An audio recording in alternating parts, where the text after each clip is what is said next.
ఈ రెండింటికి డిఫరెన్స్ ఎంత ఉంది. ఇప్పుడు శాకాంబరం వల్ల రైతులకు ఉండే ఉపయోగం ఏంటంటే తక్కువ ఖర్చుతో అధిక దిగుబడులు. ఓకేనా?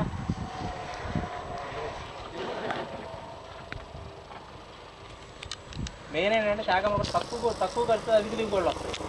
ఇప్పుడు వరిమాగానికి మామూలుగా 45 అనుకున్నది ఖచ్చితంగా 65.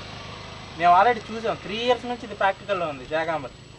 3 ఇయర్స్ నుంచి శాంపిల్స్ ఇచ్చుకుంటే దీన్ని ఫుల్ ఫ్లెడ్జ్డ్గా అన్ని కంట్రోల్స్ అంటే సర్వరోగ టైప్లో అయ్యాక మనం మార్కెట్లో రిలీజ్ చేసాం.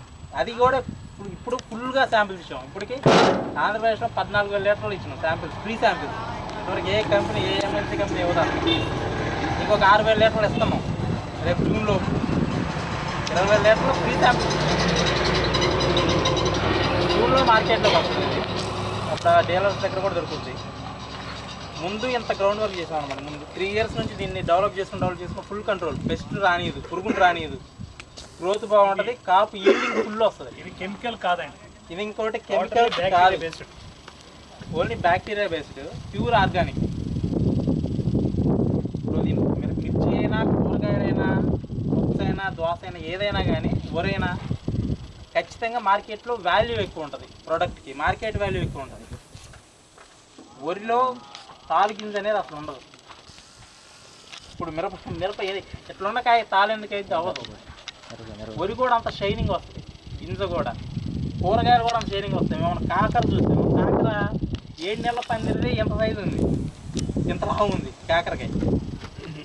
పుచ్చకాయలు 15 కిలోల పైన మొత్తం. మనం ఇచ్చింది ఒకేసారి స్ప్రే చేసింది. అంత మంచి ప్రోడక్ట్ ఇది. వెనుగారు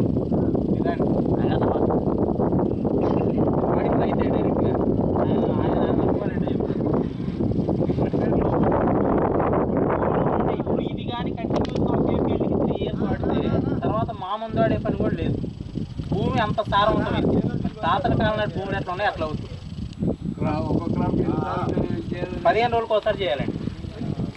15 రోజులకు ఒకసారి చేసుకోండి. ఇది వేరే ఏం అవసరం లేదు. ఫస్ట్ నుంచి కొడితే పురుగు రాదు, తెగులు రాదు, ఏది రాదు.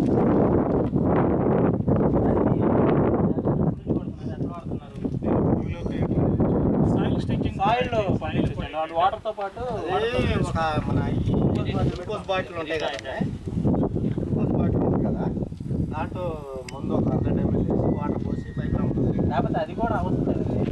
తడిపెట్టినప్పుడు తడిపెట్టి నెక్స్ట్ డే మార్నింగ్ భూమిలో మీద కూడా పడుతుంది కారు.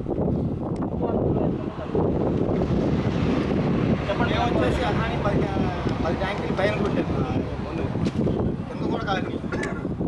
దానికి 40 ట్యాంకులు. అవును, ఉరికి 15 రోజులకు ఒకసారి కొట్టాలి. ఉరికి ఎలా కొట్టాలంటే వాటర్ మొత్తం తీసేయాలి. ఇది వాటర్లో ఉంటే వాటర్లోనే ఉంటుంది మందు. భూమికి పట్టాలి. భూమికి పట్టినప్పుడే గ్రోత్, దానికి కింద నుంచి గ్రోత్ వస్తుంది. ఇప్పుడు మిర్చి మొదలు ఇంతలా ఊరు ఉంటుంది, మధ్యలో కింద స్టడీ గ్రోత్ ఉంటుంది, పిచ్చికి పెరగదు. ఈల్డింగ్ బాగా వస్తుంది, దిగుబడి బాగా వస్తుంది. అది భూమికి పట్టి స్ప్రే చేసిన 3 రోజుల తర్వాత నీళ్ళు పెట్టుకోవాలి ఊరికి.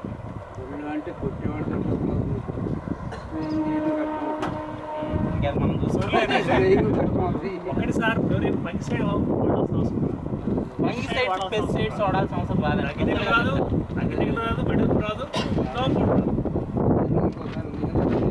ఒకటి ఫర్టిలైజర్ వాడాల్సిన అవసరం లేదు, మైక్రోన్యూట్రియంట్ వాడాల్సిన అవసరం లేదు. సాయిల్ స్ట్రక్చర్ మారితే క్రాప్ ఈల్డింగ్ మారుతుంది.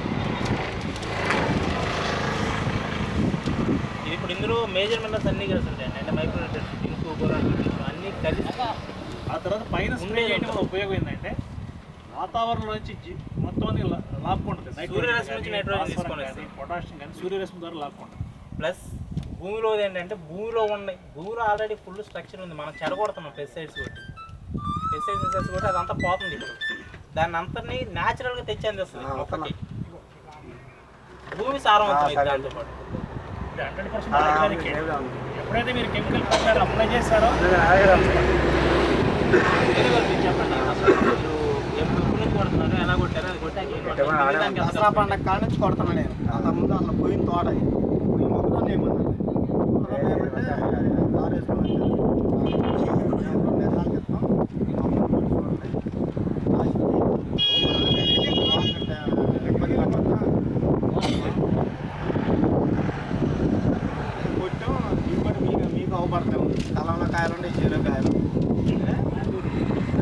పట్టుకొని చెప్పండి. ఏమి అట్లయ్యలో వేసింది ఇదండి. ఇది అలా వేయకుండా శాకామరి వాడి శాకాంబరి వాడింది. రెండు కాయలు 2 రకాలుగా ఉంటాయి. ఒకటే variety Teja segment. KG packet ఒకటే ప్యాకెట్ నేను తీసుకొని సొంతంగా 8 పెడల్లో సొంతంగా నేను దగ్గరుండి ఇత్తులు గుర్తించి వచ్చాను.